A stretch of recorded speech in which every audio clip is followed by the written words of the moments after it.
All right, just made it in time. getting everything getting everything ready. Playing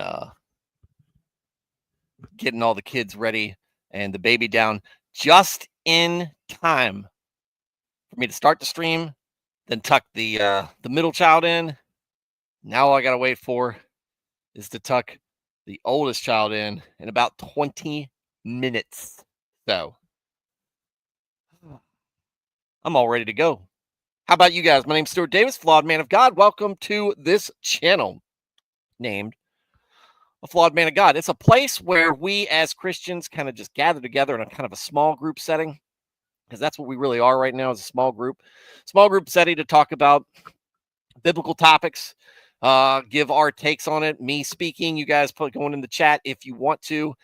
And right now we're in the middle of a project where we are going through the Bible, Genesis to Revelation, in order, and covering about 2 chapters a night. That's what we're planning on doing tonight.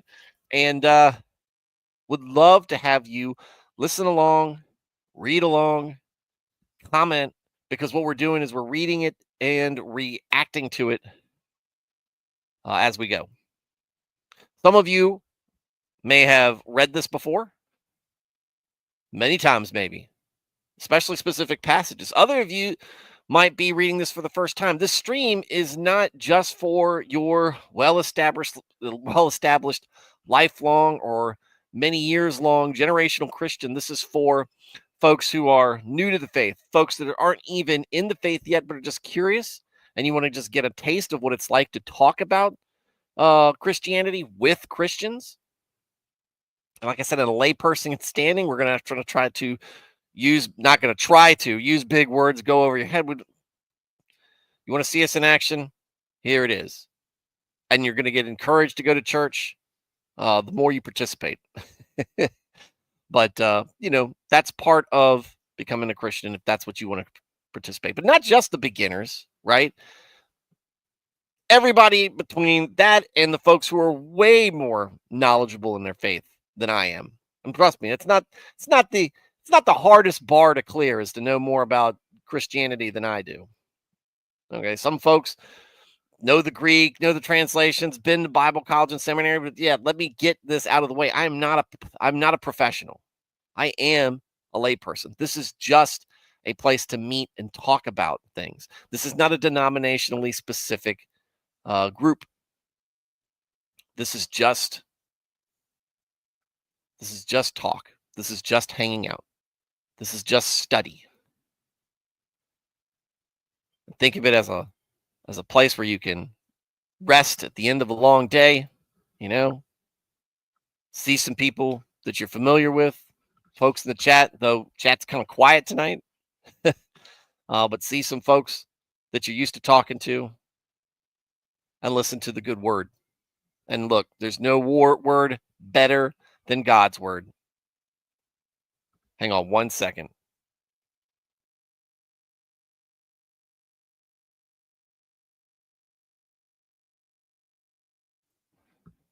Sorry, I had a television on in the background. I just realized, and then it was starting to distract me.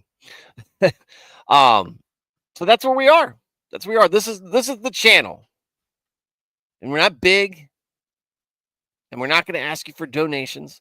I'm not monetized. Don't intend to be. Don't care if I am. I don't want super chats. If you got something you want, if you want to donate to this, save it and donate it to your local church or some sort of charity or cause that is championed by Christians. Okay, do that instead. This is not a. I'm just here to grift souls. I'm here to provide a place if you guys are, for some folks who are just looking for answers. One answer necessary. 3, if you want to be really, really petty. But God, the Trinity, right? So, with that said, we'll get into the show. start off with a little bit of small talk, but if the chat doesn't blow up, we'll just get right into it. I'm just putting things together, closing out on school year. I was talking about this yesterday. Blessed with very brilliant kids, and I don't know. I'm not saying that they're the smartest kids out there, but they are consistently impressing me, right? Consistently making me proud with the things that they achieve and the things that they do, and couldn't be couldn't be happier with every compliment and accolade that they get, and it all comes down to blessings that we received from God, the blessings that they got and me being blessed as well with them. This is an awesome this is an awesome situation to be in, even if they weren't brilliant. The love that exists in our household is one that is great, right? And I couldn't I couldn't ask for more, and I couldn't deserve anywhere near what I have been given. And that is those are often my words to the Lord when I count my many blessings. They are far beyond my actual reach, and yet somehow they have been brought to me. And what do you do with that? Except for uh, try to take a humble mindset of it. And remember, it's a gift, right? This was given to you. Maybe I made some good decisions, but I also made a lot of bad ones along the way. A lot of bad ones that led me here anyway. And somehow still um, given this opportunity. I intend to make the most of it. And if you guys find yourself in similar situations, I hope that you would intend to do the same as well. So as we wrap up the school year, that's it's kind of that wistful, bittersweet moment. My son's leaving fifth grade. This is gonna be the last year we get him off of the bus. This is kind of a full circle moment, right? You know, Several years ago, we were putting him on the bus for the first time. His first day at kindergarten, same bus driver, different bus. She's gone through different bus. Same bus driver coming and picking him up. Been his bus driver for all through this kindergarten through fifth grade, and then Friday, Friday afternoon, he's going to walk off that bus for the last time. And it's just a weird, surreal feeling when you kind of put all that into context together. And again, fellow parents I know share this kind of misty-eyed feeling that we get. But again, it's just a reminder of blessings. What have you been blessed with? And we can tie that in a little bit with what we're reading in Isaiah recently with Hezekiah. Hezekiah was a king in Judah, and he was struck with a sickness. And even the prophet Isaiah said, "Hey, man, God said you're going to die." Hezekiah said, "Please spare me, Lord. Please remember me and the things that I've done." And the Lord spares him for purpose, but still spares him. What a, what a blessing! And again, what blessings has God given you? And I don't if you're in the place in your life where you're like, man, I don't feel like um I don't feel like I have many blessings. You're not thinking hard enough. You're not thinking hard enough. And I'm not saying that just because you change your attitude that your life situation will change. Couldn't hurt though. But if your life situation is so bad that you feel like you have no blessings, maybe you're not that late, MR. If your life situation is so bad that you feel like you've hit the rock bottom, you've got nothing to be thankful for, why don't you just put yourself in in God's hands, put yourself in the Lord's service. Find some way you can contribute and maybe be a part of bringing blessings to other people. So MR is here. Thad the man is here. Look. I was just waxing poetically about you know, kids getting older, right? Because I was talking about my son, you know, first time on the bus, last time on the bus is coming off the bus is Friday. So I fully intend to be there to get him. And yeah, just watching kids grow up and talking about blessings, talking about Hezekiah and his blessings, and this little this little poem, I guess, that he goes on.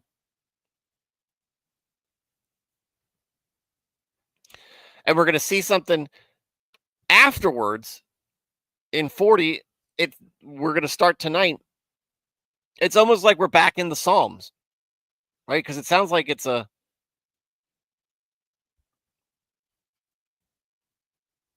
reads kind of like a psalm, but my assumption is it's by Isaiah, and maybe there's a point behind this. I mean, it's talking about the greatness of God, right? Again, the Psalms. It sounds just like that. Maybe they should have collated it into there. Uh, I put Psalm 40 instead of Isaiah 40.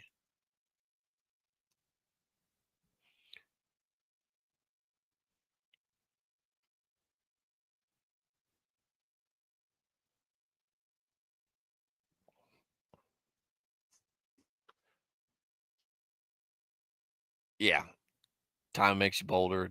Children grow older. Now I'm getting older too.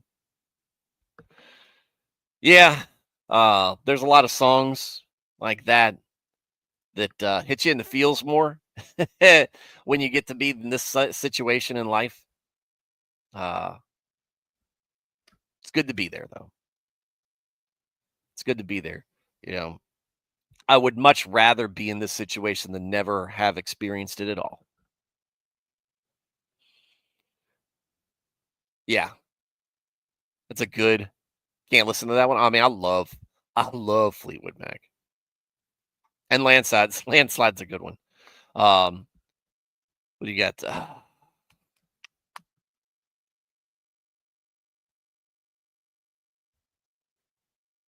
I'm trying to remember.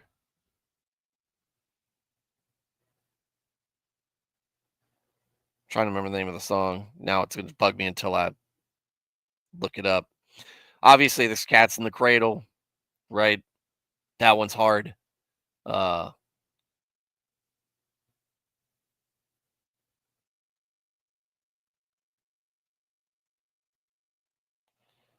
Cat Stevens, I think it is.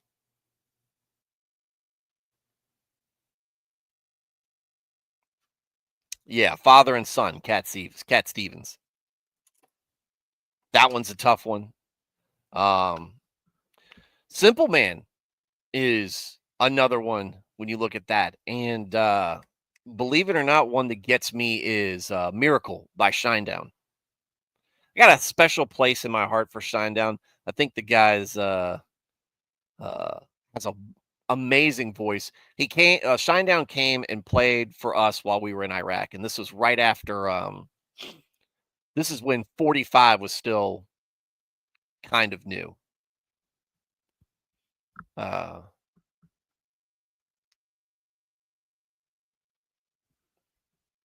so when I hear "Miracle" to me has always been kind of the song that I go to when I think about my kids, right?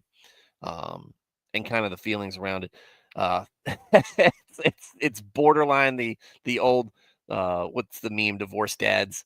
Uh, Playlist songs. Shinedown's close get close to that crossfade and all that other stuff that was in that cringy time period of my life, my late teens, early 20s. Limp Bizkit. Um, but yeah, 2017. No, no, they came in 2006. Like I said, 45 had just come out. Good timing. You going to bed? Huh? Okay, then bed. I'll be up there in a bit.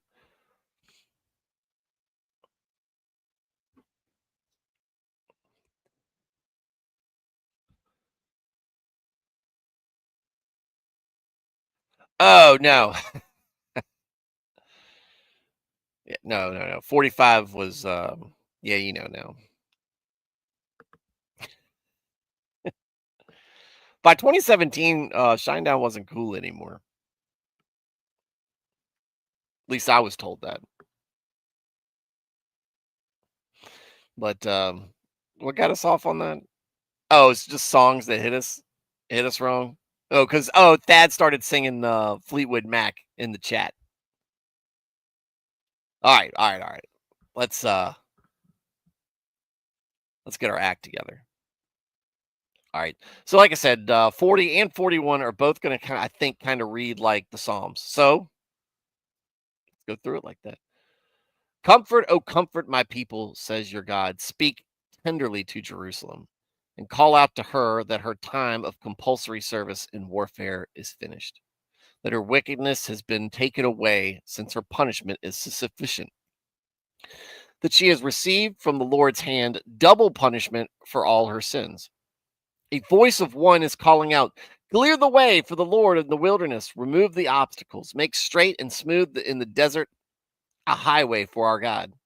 Every valley shall be raised, and every mountain and hill shall be made low. And let the rough ground become a plain, and the rugged places a broad valley.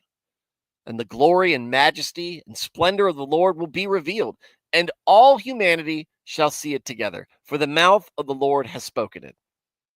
A voice says, call out prophecy. Then he answered, what shall I call out? The voice answered, all humanity is as frail as grass, and all that makes it attractive, its charm, its loveliness, is momentary, like the flower of the field. The grass withers, the flower fades, when the breath of the wind of the Lord blows upon it. Most certainly all of the people are like grass. The grass withers, the flower fades, but the word of our God stands forever. O Zion, herald of good news, get up on a high mountain. O Jerusalem, herald of good news, lift up your voice with strength. Lift it up. Do not fear. Say to the cities of Judah, here is your God. Listen carefully.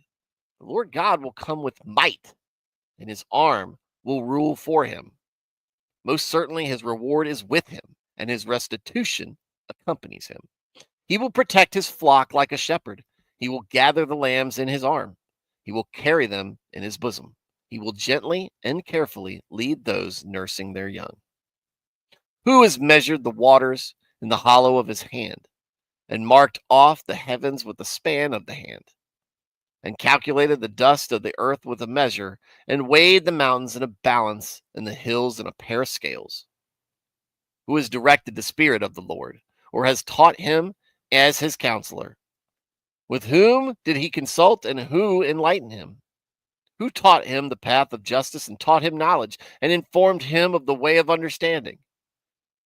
In fact, the nations are like a drop from a bucket, and are regarded as a speck of dust on the scales. Now look, he lifts up the islands like fine dust. And the forests of Lebanon cannot supply sufficient fuel to start a fire, nor are its wild beasts enough for a burnt offering worthy of the Lord. All the nations are as nothing before him. They are regarded by him as less than nothing and meaningless. To whom then will you liken God? Or with what likeness will you compare him? As for the cast image or idol A metal worker casts it, a goldsmith overlays it with gold, and a silversmith casts its silver chains. He is too impoverished for such an offering to give to his God, chooses a tree that will not rot. He seeks out for himself a skillful craftsman to carve and set up an idol that will not totter. Do you who worship idols not know? Have you not heard? Has it not been told to you from the beginning? Have you not understood from the foundations of the earth the omnipotence of God and the stupidity of bowing to idols? Is it he who sits above the circle of the earth and its inhabitants are like grasshoppers? It is he who stretches out the heavens like a veil and spreads them out like a tent to dwell in. It is he who reduces dignitaries to nothing, who makes to judges, rulers of the earth, meaningless and useless. Scarcely have they been planted, scarcely have they been sown, scarcely has their stock taken root in the earth, but he merely blows on them, and they wither, and the strong wind carries them away like stubble. To whom then will you compare me, that I would be his equal, says the Holy One? Lift up your eyes on high and see who has created these heavenly bodies. The one who brings out their host by number, he calls them all by name. Because of the greatness of his might and the strength of his power, not one is missing. Why, O Jacob, do you say and declare, O Israel, my way is hidden from the Lord, and the justice due me escapes the notice of my God? Do you not know? Have you not heard? The everlasting God, the Lord, the creator of the ends of the earth, does not become tired or grow weary. There is no searching of his understanding. He gives strength to the weary, and to him who has no might, he increases power. Even youths grow weary and tired, and vigorous young men stumble badly. But those who wait for the Lord, who expect, look for, and hope in him, will gain new strength and renew their power. They will lift up their wings and rise up close to God like eagles rising towards the sun. They will run and not become weary. They will walk and not grow tired. Banger. They usually are. Right? Big surprise. It was really good. All right. So, um,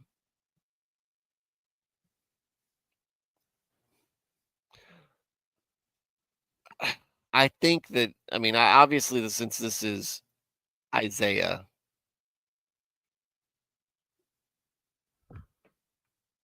hang on a second.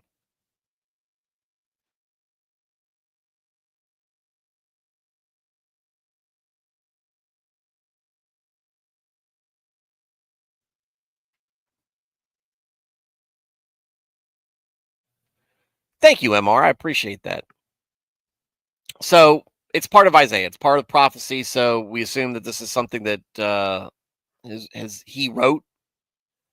And it starts off, comfort, oh, comfort my people, says your God. So God's instructing him, hey, look, need you to talk to these folks, calm them down, put them at ease a little bit, speak tenderly to Jerusalem, and call out to her that her time of compulsory service and warfare is finished, that her wickedness has been taken away, since her punishment is sufficient, that she has received from the Lord's hand double punishment for all of her sins. All right, so Judah has sinned, and we've read about it, right? We know that they've done poor things, and Isaiah is saying, "Look, there was a you've gotten you've gotten more than your share of punishment.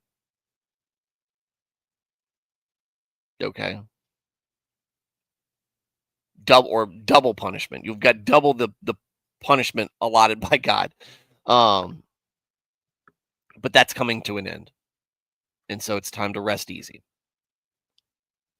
A voice of one is calling out, clear the way for the Lord in the wilderness, remove the obstacles, and make straight and smooth the desert a highway for our God. It's like, hey, we need to roll out the red carpet for God. We need to make this a place where seemingly very welcome and easy to reach.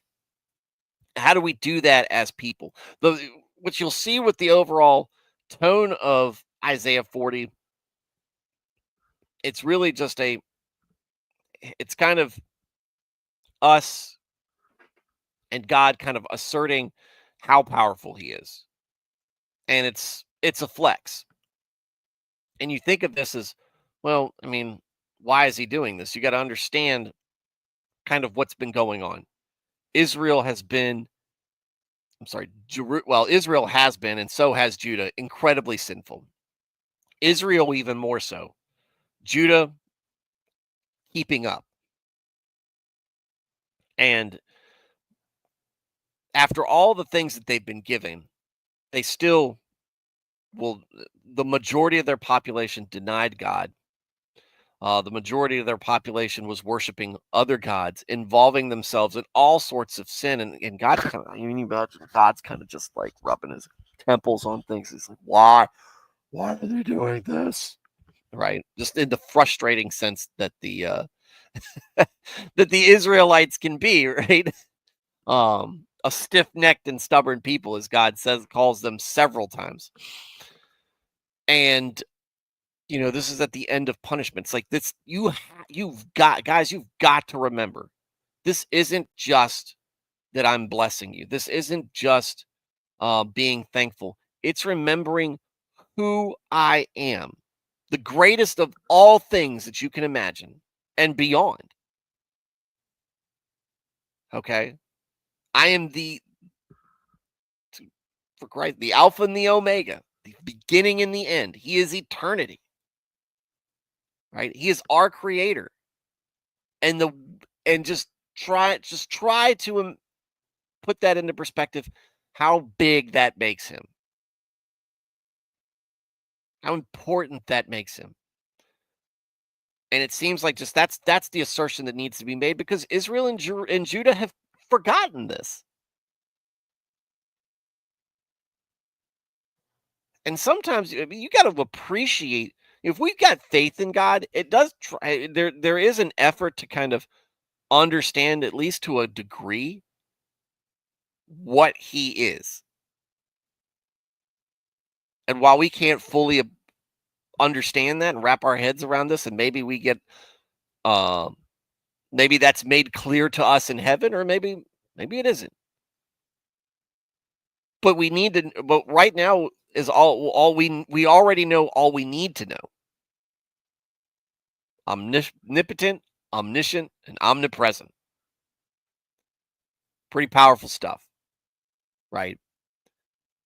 And if you can't understand and respect that, that's going to lead you down a whole bunch of mistakes and get you to where Israel was and Judah was at this time.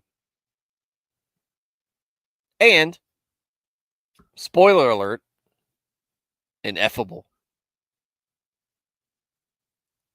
Well, I usually just do the three omnis, because it kind of, I think it covers the bases. But yes, ineffable. What is ineffable? You're using words, all right, that I don't understand.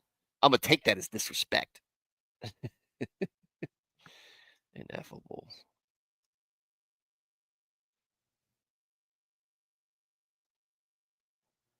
Oh, the one who is not to be named, who is too high in his profession. And oh, undefinable. Well, yes, undefinable.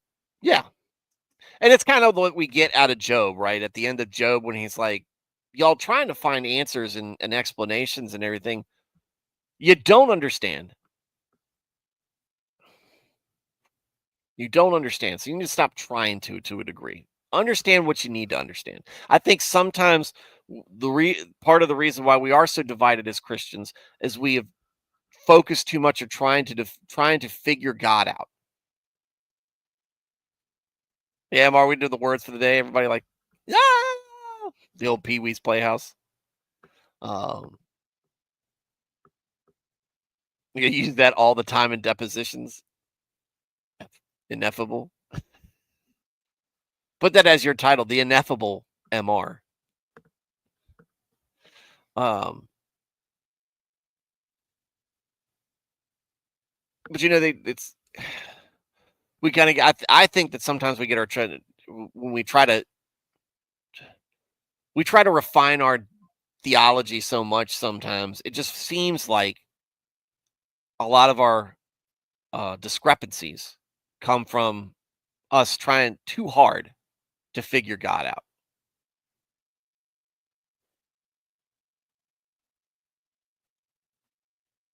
Yeah, don't make that bad joke. This is a family. This is a family stream, MR. All right. Anyway, so that's kind of where we're going from here. Voice one, clear the way.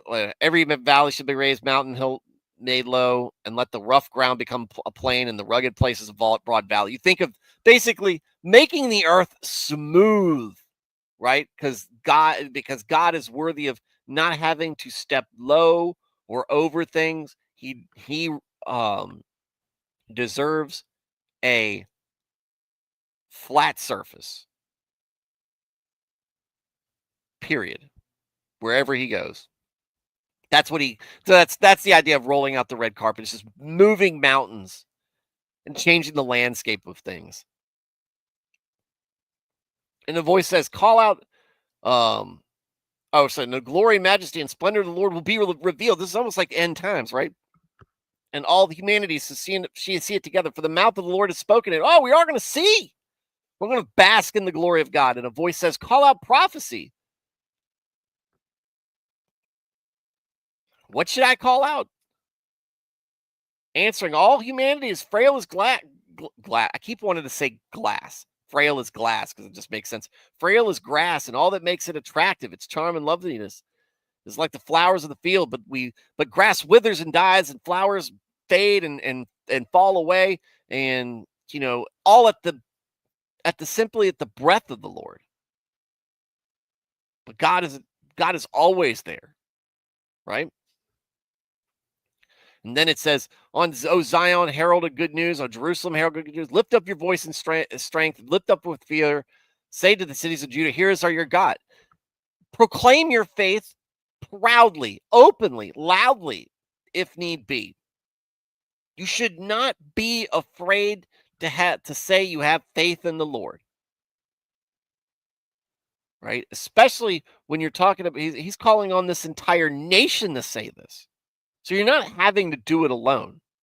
Not that God wouldn't be with you anyway, but you're not having to do this as a person by himself. This is the whole nation. Be thankful for what you are. Be thankful for the blessings that you guys have. Y'all need to understand this, collectively understand this. Remember, we are not a church of one person. We are a church of many. That's why when you look through the Old Testament, it's all about obeying God, but so much of it is us existing in community with each other and how we treat each other and how we act. And everybody doing the right thing together makes the whole system work because that's how God designed it. It kind of works now because we kind of use his morality and things. We kind of listen to him. But look at how broken so much is. And look at how it's broken. And you look at the cause and you could go far enough back and you always see there's sin somewhere.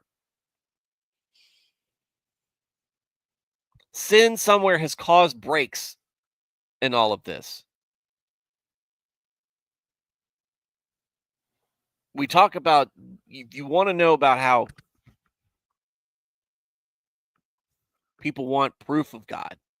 And we see in Isaiah, so much of what Isaiah predicts comes true. Hundreds of years, decades, hundreds, thousands of years afterwards. Documented historical occurrences. Hey, this is going to happen. It happens. Oh, hey, Christ is going to be born. And this is how it's going to happen. Oh, look, it happens.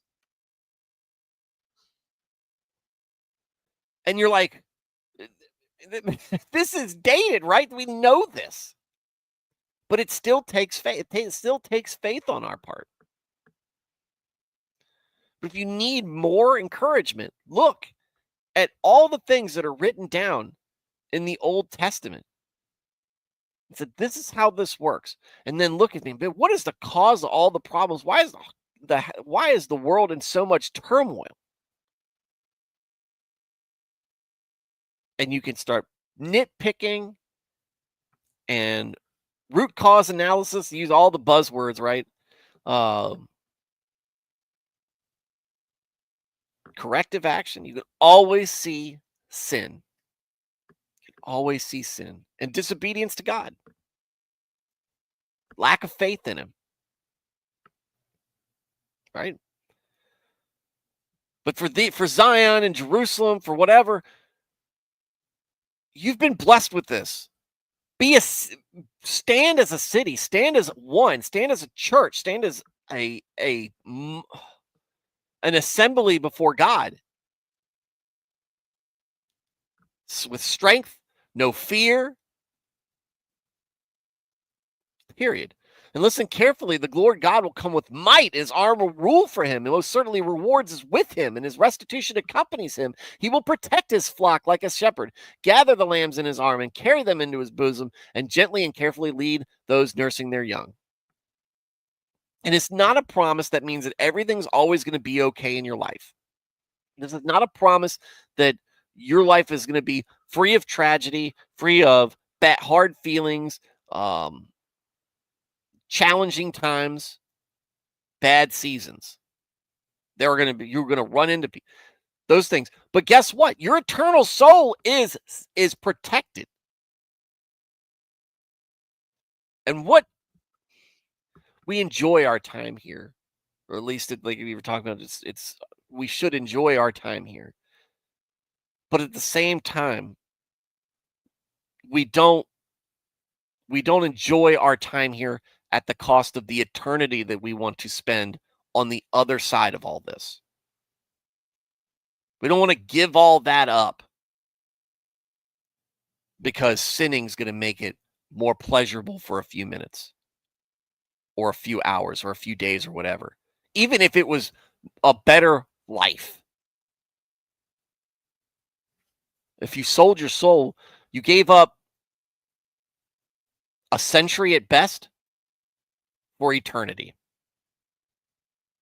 What is the comparison of 100 years to forever?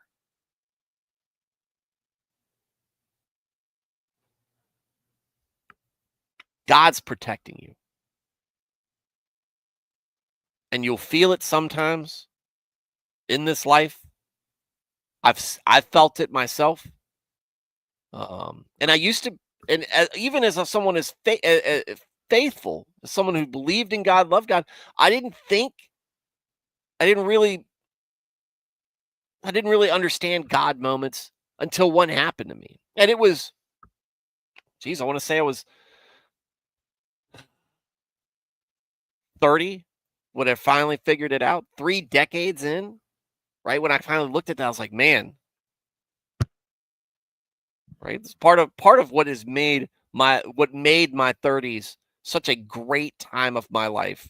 Kids, church, and really maturing more in my faith and taking it more seriously than I did.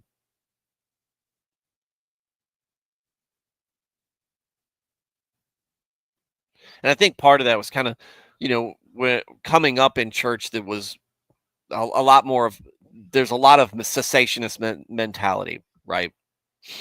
And at least in the Protestants, Baptist, non-denominational type at the time, because we don't see people, we don't see the gifts in the same way that we read them in the Bible, not in the time, in the I guess it's not as common. But if you talk to people who do missionary work in third world countries where, we don't have the same blessings, where they don't have the same blessings as we do on the materialistic side, they will tell you do see it. It's difficult to find somebody who has worked there that hasn't. So they're out there, right? They're out there. There is protections. But the ultimate protection is your eternal soul, getting baptized and really just letting that flow through you, where you understand, God, I have faith in you, and I know that things might not go my way. I can be frustrated and whatnot, and I remember feeling that way more than I do now, especially as a kid when I had trouble with when I was a young kid, or I want to say adolescent more, when I was having trouble, couldn't make friends, couldn't talk to girls. I felt lonely, and I felt lonely, and I felt like that was always going to be me. I felt like nobody liked me.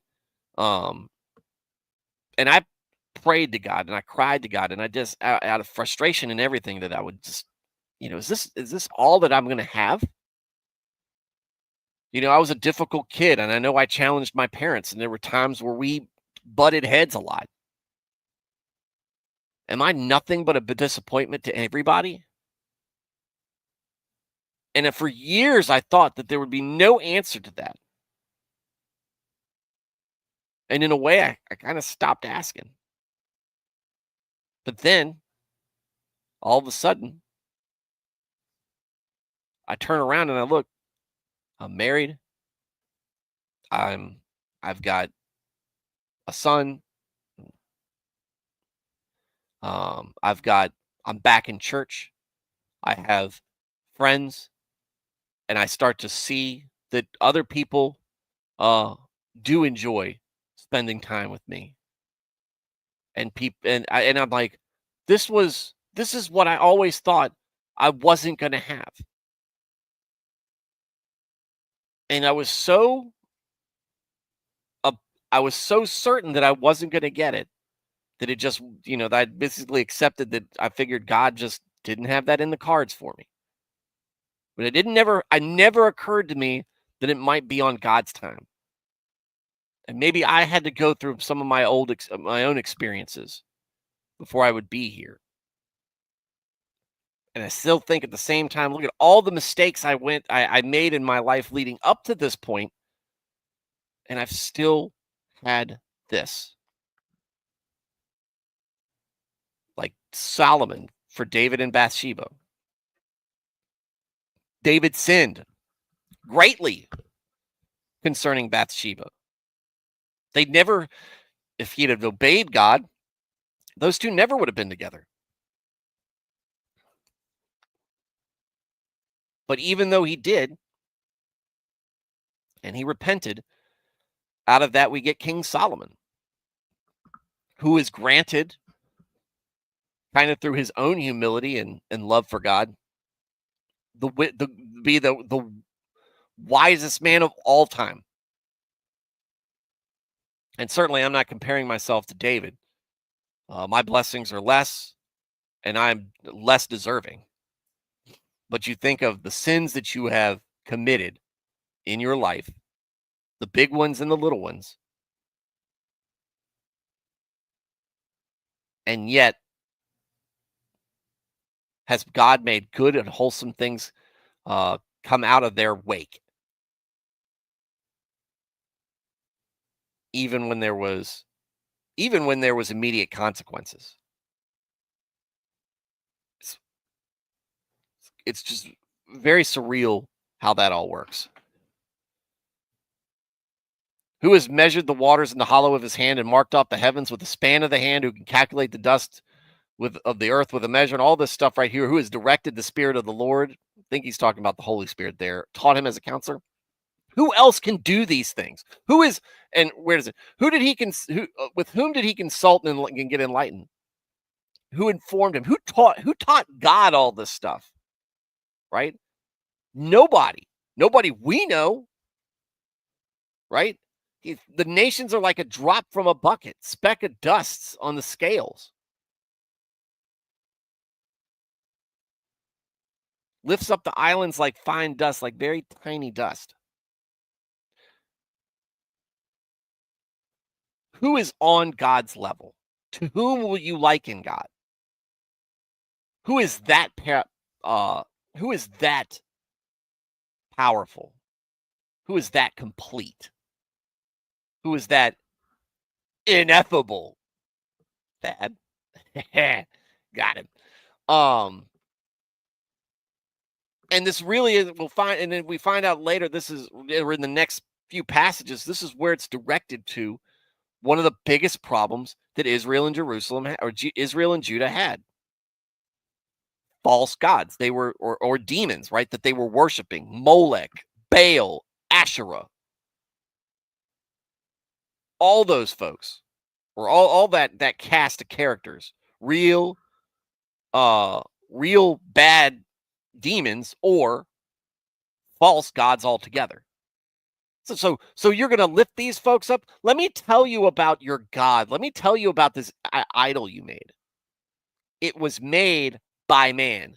The cast image is made by a metal worker. A goldsmith covers it with gold, and a silversmith puts the silver chains around it.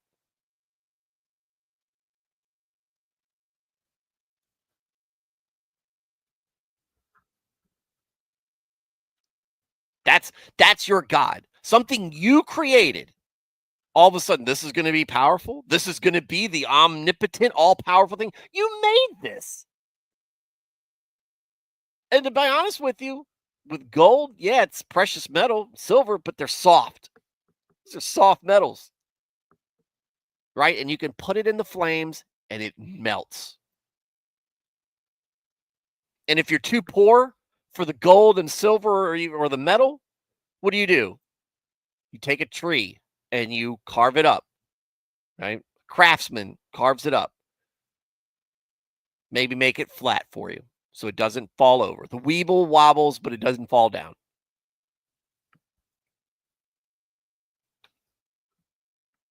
You made this. Came from a tree that God created, right? That was a tree that was given life from God. And now in this tree's death, what you've done, you've created an idol, something to worship. I made this thing. Let me pray to it. It'll do things for me. Is this was this the beginnings of AI? If I make this thing, can it do the things that I want it to do? The first idol, did they call it Grok or chat or idol GPT?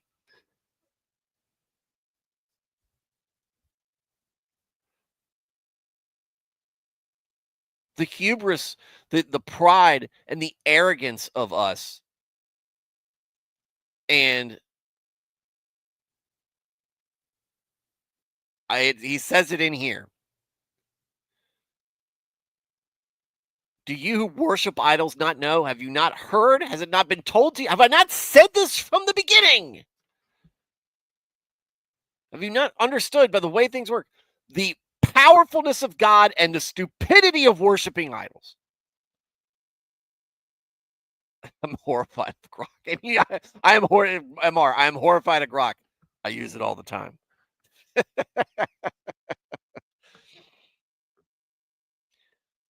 Look, it's a carven idol, MR. Be not afraid. Just push it away. Be gone, Satan. But I mean, it really is. God's all powerful, and He said this to you from the beginning.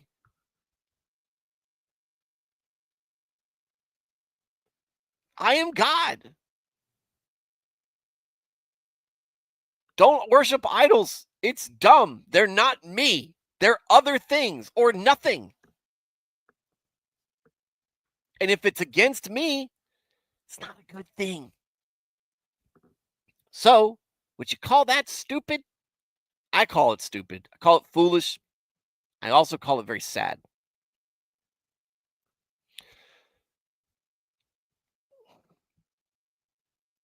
A God who sits above the circles of the earth, or above the circle of the earth.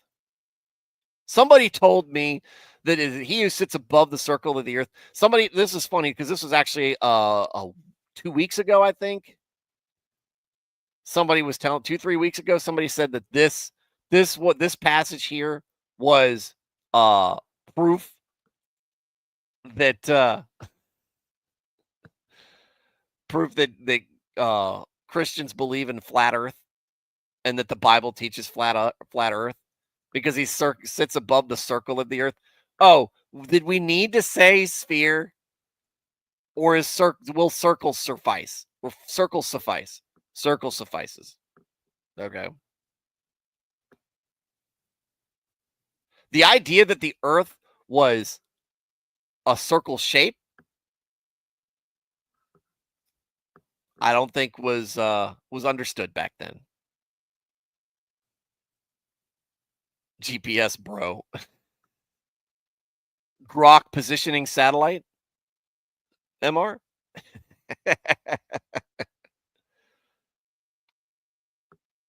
To me, it was just like, okay, who thought who thought that there was any sort of cylindrical shape to the Earth at that point? And this is Isaiah again. This is Isaiah talking long before the Renaissance and all that, and circumnavigating and all that. Oh no. It is he who reduces dignitaries to nothing, who makes the judges worth rulers of the earth meaningless and useless. Yeah, right?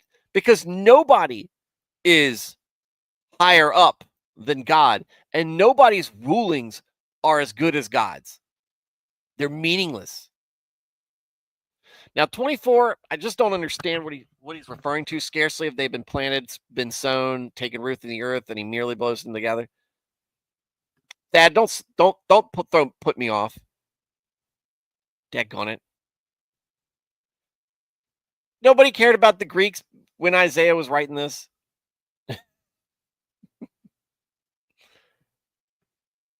Um, I think this means I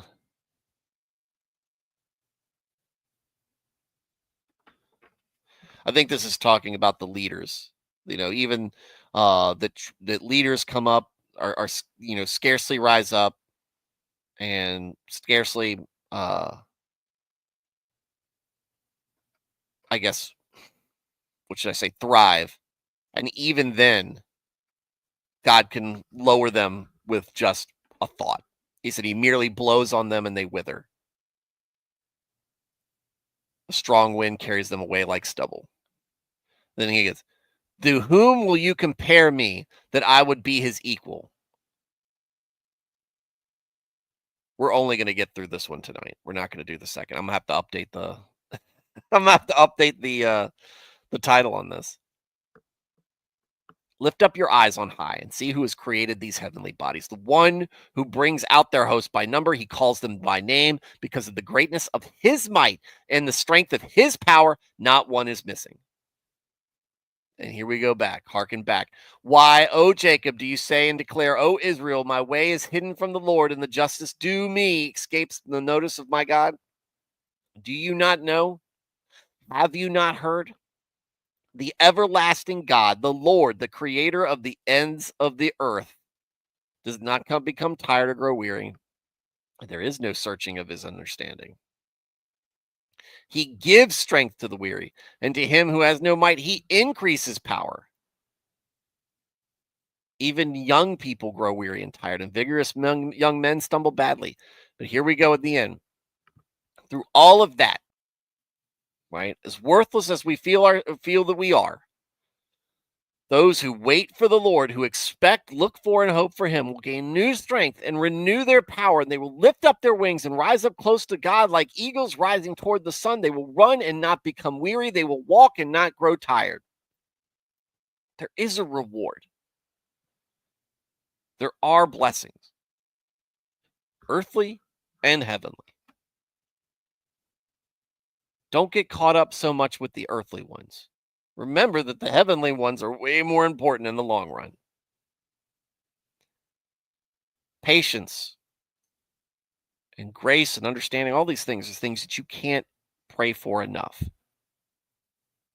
Humility, discernment, okay? Discretion.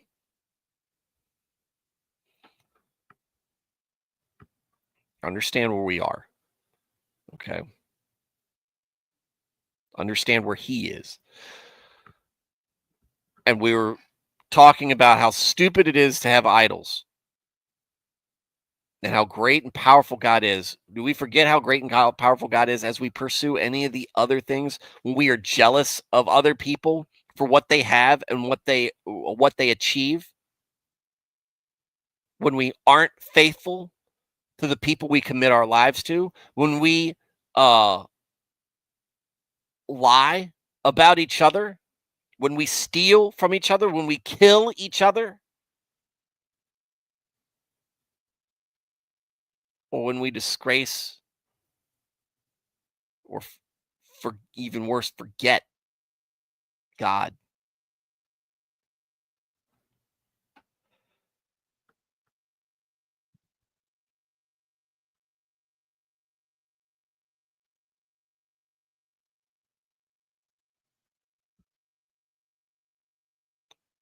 It's not just what the Israelites did. It's not just what not just what the Israelites did, not just what the tribes did. It's what we do. We're not better than them. We have different sins, or maybe we have different idols, things that we hold up as more important than God. And if you think about pastors talking about football being more important for some folks because they'll skip church because it's football season, they'll skip church because of whatever else is more important.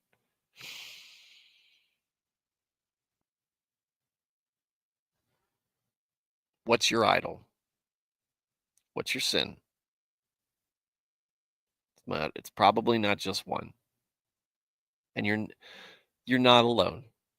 Christ didn't get on the cross just because you did bad things. He did it because we all did bad things. We are all worthy of death. But he felt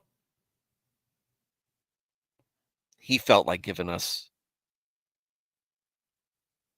a chance at redemption.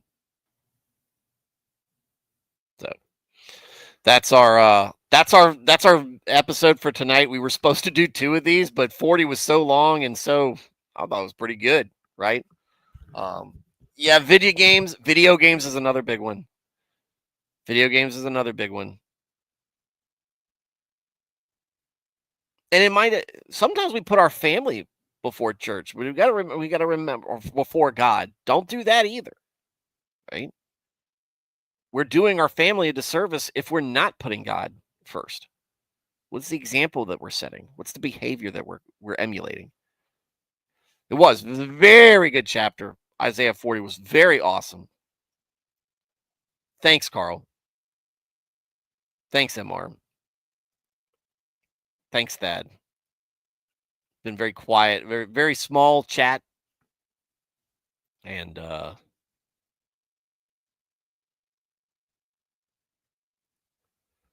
maybe once I get you get rain tonight. Yeah, I got rain all day today, dude. It's wet outside. But thanks everybody. Thank you guys for being part of the stream. You guys are awesome. MR, one of these days I'm gonna have to reach out to you about learning to play guitar. You can see it, but they see it in the case back there. About guitar lessons. Me and my son have talked about maybe doing lessons together. Who knows? Who knows? No, you're awesome, Carl. That's why we know and love you. Uh, no, you guys are great. Start with CCR. Golly, dude. Um, anyways, I love CCR. Anyways, guys, thank you for being part of this group. Not just listening, but also talking. And you know, all your chats are just encouragement to me, no matter what. Even if it's just to say hello or good night. I appreciate that. The folks who are just listening, that's great. I just want you to know, I and encourage you. Look, you're welcome, and your opinions are uh, well will be well received. But I'm just glad that you guys have found something that you continue to tune into, and you're hearing the word. Down on the Corner, your first song. So the one that I always tell my buddy that I want to hear him sing, and it's really complicated. I think Green River. It's my favorite series CCR song. And